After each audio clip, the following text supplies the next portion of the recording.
नमस्कार शेतकरी मित्रांनो, क्रिश अपडेट या यूट्यूब चॅनलवर तुमचं स्वागत. तर शेतकरी मित्रांनो, पंचांगानुसार जून महिन्यात या दिवशी 9 दिवशी होणार आहे दमदार पाऊस. तर सध्या आज जवळजवळ 2 आठवडे झालेले आहेत पावसाचे जूनचे.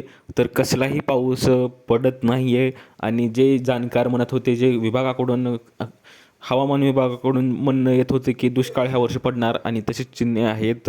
आणि सध्या तरी आत्तापर्यंत तरी पाऊस पेरणीयोग्य पडलेला नाही. आणि आपण याविषयी आपण सर्व माहिती पाहणार आहोत की आपली शेतातली पेरणी कधी होईल. तर शेतकरी मित्रांनो, तुम्ही जर पहिल्यांदा चॅनलवर आला तर चॅनलला सबस्क्राईब करायला विसरू नका, जेणेकरून नवीन अपडेट तुम्हाला लवकरात लवकर या चॅनलवर तुम्हाला मिळून जाईल.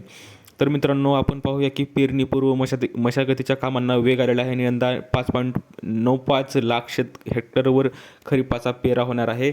आणि आपण पाहू शकतो की मृग नक्षत्र 8 जून ते 21 जूनपर्यंत आहे आणि या तारखांना चांगला पाऊस अपेक्षित आहे. त्या तारीख 8, 9, 14 आणि 18 जून हे 4 दिवस आहेत मृग नक्षत्रात. आणि आर्द्र नक्षत्रात 22 जून ते 29 जून नंतर चांगला पाऊस पडणार आहे.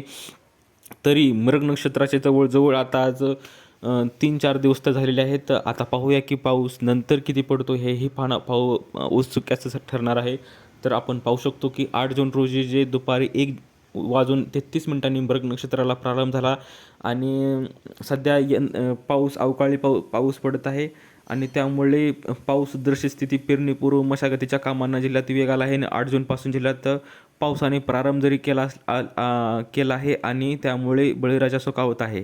तर सध्या तरी कुठे पाऊस पडला आहे मित्रांनो, तर कुठे पडलेला नाही, हेही तुम्हाला महत्त्वाचं सांगू इच्छितो.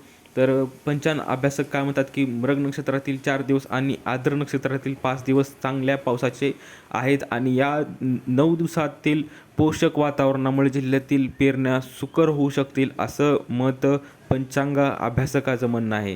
कृषी विभागाचा सल्ला असं काय म्हणू शकतो की कृषी विभाग महाराष्ट्र शासन काय म्हणतं की सद्यस्थितीत मशागतीची कामे अंतिम टप्प्यात आहेत, मात्र केवळ पहिल्या पावसावर घाई न करता जमिनीत पुरेशी 75 ते 100 मिमी पाऊस झाल्यानंतरच शेतकऱ्यांनी चाड्यावर मूठ धरावे. अद्याप पेरणीयोग्य पाऊस नाही आणि तीव्र उन्हाळा होता आणि जमिनी तापलेल्या आहेत आणि ओलाव्याची त्यामुळे गरज आहे. तर चांगला पाऊस पडला तरच पेरणी करा, नाहीतर करू नका, असं स्पष्ट मत आहे कृषी विभागाचं.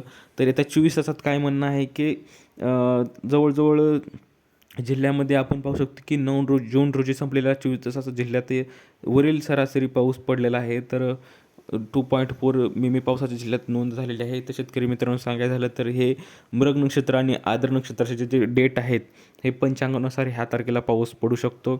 तर दिलेली माहिती समजली असेल व्हिडिओला लाईक करा, जास्तीत जास्त शेअर करा, चॅनलला सबस्क्राईब करायला विसरू नका. तर भेटूया पुढच्या व्हिडिओमध्ये. तोपर्यंत धन्यवाद.